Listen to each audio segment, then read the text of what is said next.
It's retail's Frankenstein monster. Black Friday is here. Today on Shadow Talk, we discuss threats to retailers and online consumers over the Black Friday weekend and holiday season. We've got card skimming, DDoS attacks, and online carding on our wish list. We'll also take a look at our notes from the underground to see what cybercriminals are discussing and how they are getting into the holiday spirit. All this to come on this week's Shadow Talk.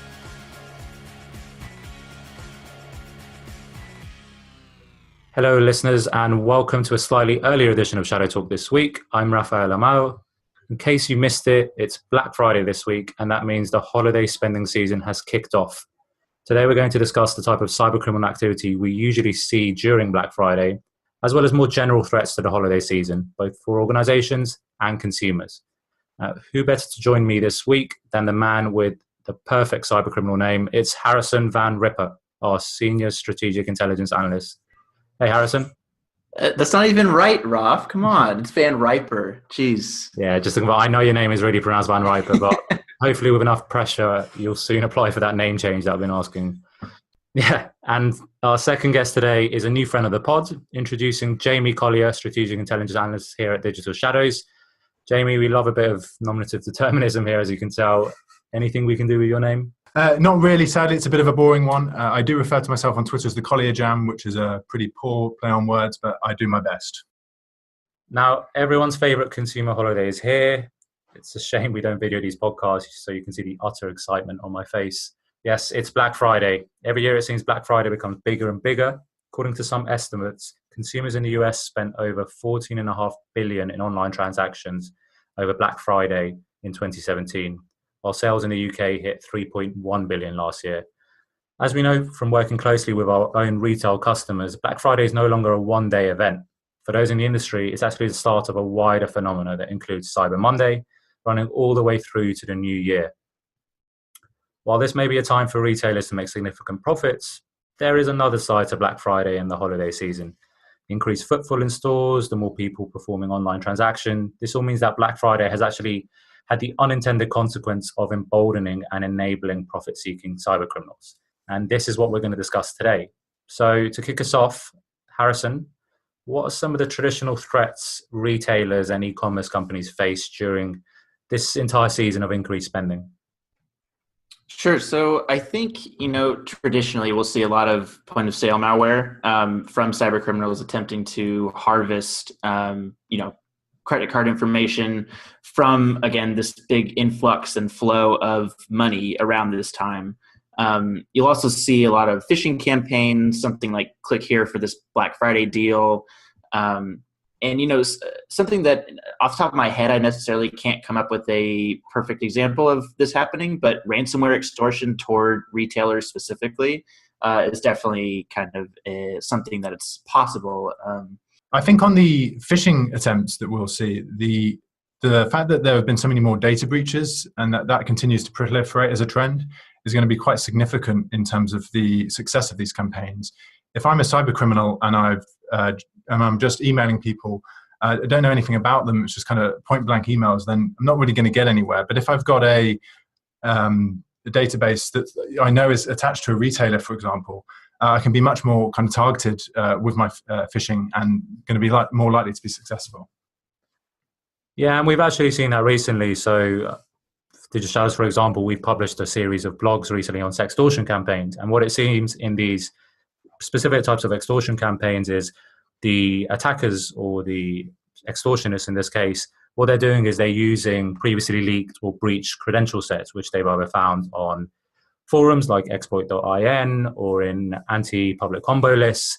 So these actual breach data sets that they're using, they're putting them into their emails and they're using those as a lure basically to say, look, I've got your password, I've got your email address, I've actually hacked you through a variety of different means. They're obviously lying through their teeth, but they're hoping that will actually convince people to pay up. On the broader extortion point that you raised, Harrison, I think that's a really important thing to raise when it comes to this particular period. So online retailers, their bread and butter here, what they're really dependent on is obviously a high number of online sales, but also maintaining that trust with their consumers. And if their services go down during this period for any reason, whether it's a DDoS attempt or a ransomware infection, that can really, really damage not only their sales, but their reputation. So I think the threat of extortion activity is particularly high at this time of year. Yeah, and I think it's not even necessarily that like you say, the extortion is just false. Basically, they're just preying on the fact that people will get scared by it and kind of pay up because of that. I think on the extortion piece as well, in the past, we've seen a lot more kind of denial of service attacks, and we might have kind of associated that with Christmas. But we've not seen as many of these kind of DDoS extortion campaigns in the last year. That could be for a few reasons. It could be due to companies not disclosing this. But I do think it's also possible that a lot of cyber criminals have kind of moved towards ransomware that's potentially more scalable. The implications of ransomware attack potentially more permanent. So I think that could be something that we really start to see in this kind of holiday period especially. And I think it also doesn't just apply to retail. It's going to be other sectors that are under more pressure, kind of like delivery companies, logistics networks, etc., given the kind of increasing use of online shopping. With DDoS extortion, as you said, there might be a reporting bias. People might not be disclosing it. I also think just maybe most big brands or big retailers are very aware of the DDoS threat now. So they probably have paid for or employed some quite good DDoS services. At the same time, cybercriminals have probably realized that and are moving to other methods, which they think are more effective and profitable, as you say. So it's an interesting point. I was thinking about the reporting bias kind of aspect of it earlier. And I think around this time, again, it's such a big shopping season and it's such a big holiday season. I think there's a lot of eyes on bank accounts, right? So me personally, I'm looking to see how much money I have to spend for my, gifts that I'm going to give. So I think people are very fixated on that. So they are more likely to see, smaller changes, smaller transactions, I should say, that occur within their bank accounts. And for retailers specifically, I think it goes the other way in the fact that there's so many transactions that happen that they might miss some of the smaller things. So it's a weird kind of reporting bias that might go one way or the other, but it's definitely, that's why we get so many different kinds of things that happen around this time of year. Yeah, that's a really good point. And it's not just retailers. If you think of payment card companies or banks as well, they're probably used to seeing a lot of online transactions, but particularly this time of year where there's just an even bigger increase in online transactions. For an attacker, this is the perfect time to be conducting some type of fraudulent activity or to spending money on that stolen payment card that you've managed to get access to, because so many transactions are going through. It's probably the most likely time where you're going to get away with it. Now, these are traditional threats most retailers and even listeners will be aware of, but are there any other actors or techniques from the broader threat landscape from the last 12 months that you think might be particularly significant over the next month and a half? So I think MageCard has been an interesting trend that we should kind of continue looking at here. It's not necessarily anything new, but it seems to be becoming more prominent and high profile in the last few months. So MageCard, it's an umbrella term. It's given to a few different kind of cyber criminal groups that are kind of placing digital credit card skimmers on compromised websites. We've seen kind of Ticketmaster, British Airways, Newegg being affected. And I think the holiday period is, really kind of attractive time to target these sites. So it could be that we kind of really see that accelerate. Yeah, and a researcher called Willem de Groot, who's on a lot of reporting on MageCart as well as the Magento e-commerce platform. So what he said is that about 1 out of every 5 businesses that has been hit by MageCart will actually end up being reinfected at some point in the future. What he's saying is criminals who use MageCart will often infect machines with backdoors. In some cases, the malware also obfuscates and hides itself as well. So it can actually be very difficult for security teams to remove all the malware and prevent recurrences. Now, only a few days ago, we heard about yet another customer breach that many reporters are also linking to MageCart again. In this case, it was the European eye care retailer Vision Direct. Harrison, what do we know about this story? Yeah, so like you said, again, this week we have another MageCart attack, basically. It seems like every other week we get a new one. But basically, they were using a malicious Google Analytics script that was running on the checkout portal of the Vision Direct website. And it looks like basically what they've gathered is full names, addresses, telephone numbers, email addresses, passwords, and, of course, payment card information. It's just like I said, it's another week, another MageCart thing. I personally don't know if it's that this has been kind of on the site before and then it might have just popped up again, or if it's a brand new thing. But I think that is an interesting point that you brought up, the fact that they continue to reinfect sites that they've already infected before. And that just kind of increases the amount of information that's being stolen, obviously, over the course of time. So I think this specific script was only noticed between November 3rd and November 8th. So only a few days there. But still within that period of time, again, like we're talking about with the increase in traffic of online shopping and online transactions, put this same exact script onto one of the major e-commerce retailers around this time period, you're going to have a whole lot of customer information out there being stolen.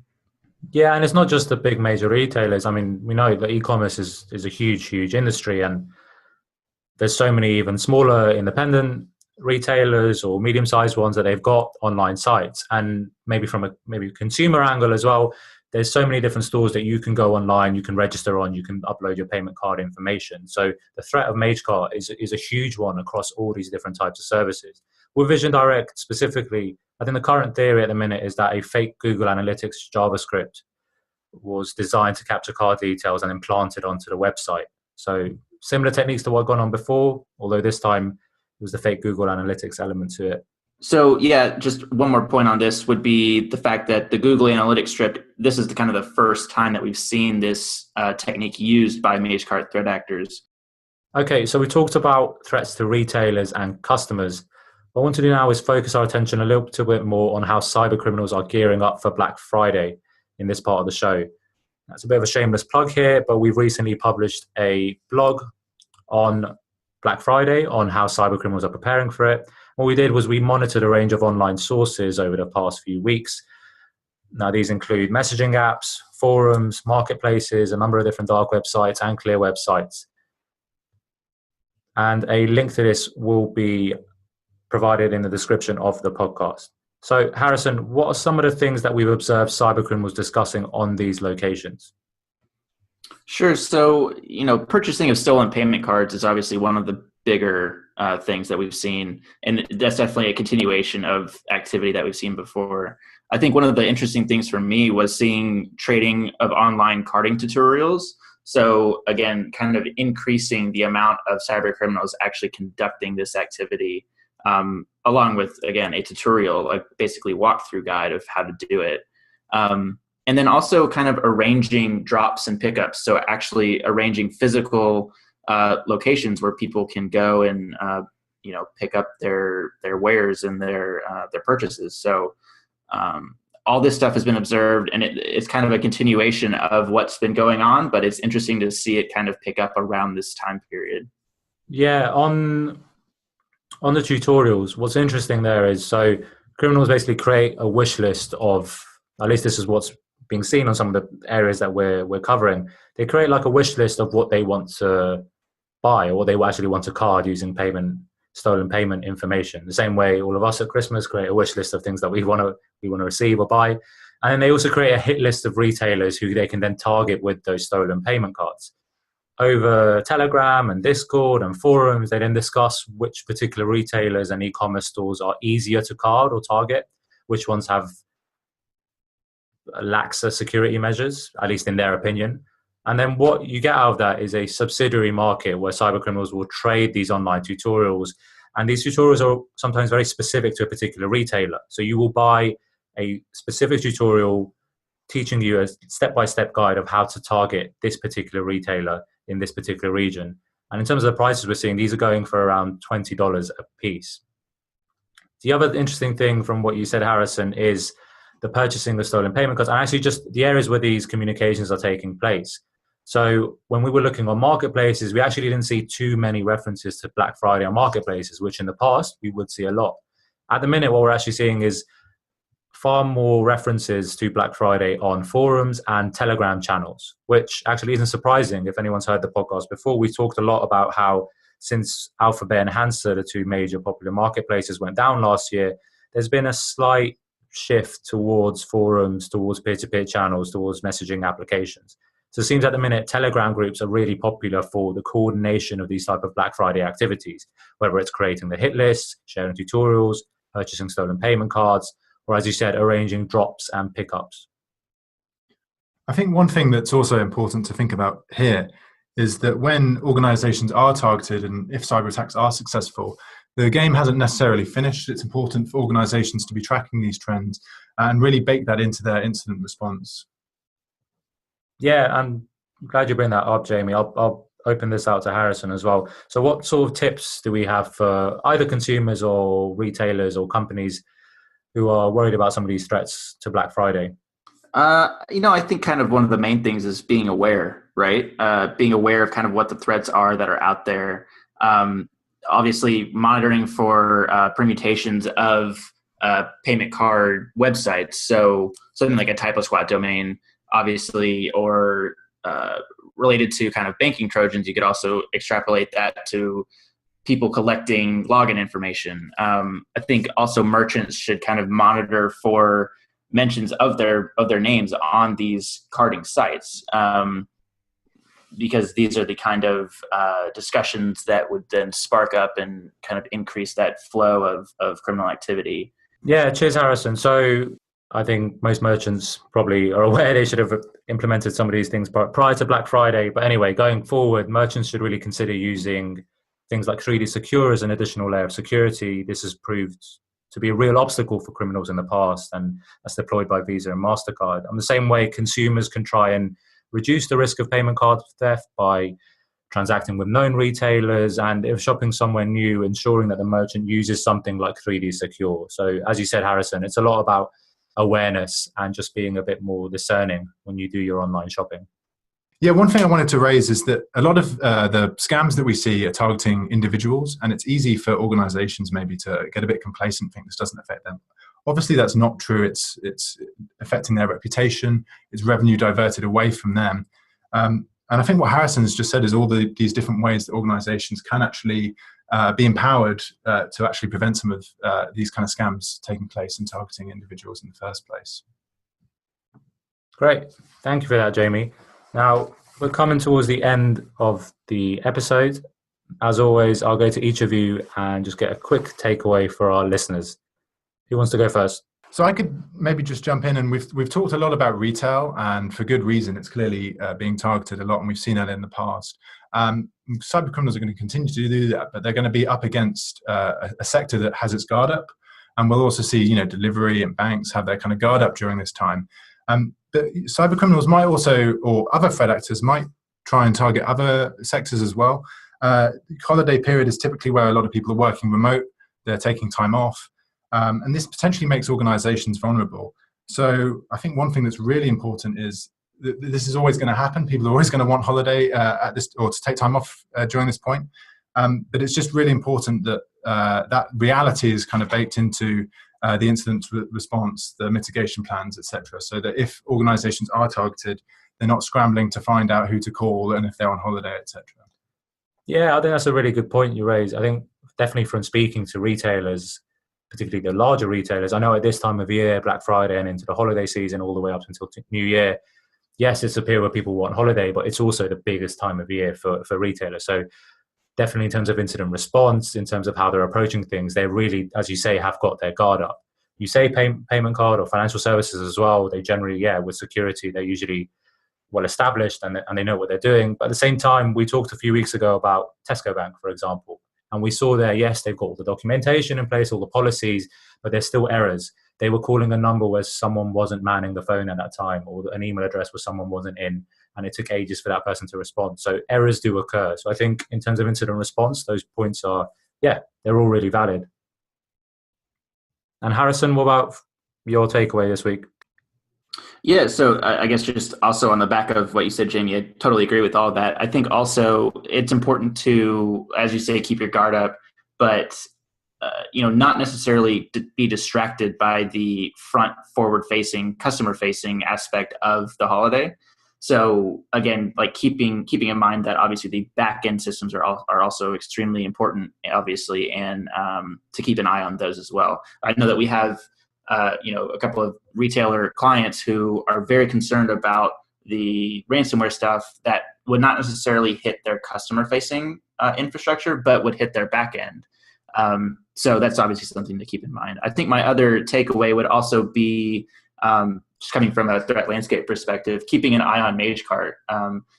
They're throughout 2018, they've been a pretty big news story, and they continue to be. So I think this new development within this Google Analytics scripting stuff is definitely an important thing to take away in terms of they're continuing to develop their tactics, and they're not just relying on that first initial script that was found on British Airways and those kind of sites. They're continuing to develop, so it's definitely something to keep an eye on even after the holiday season into 2019.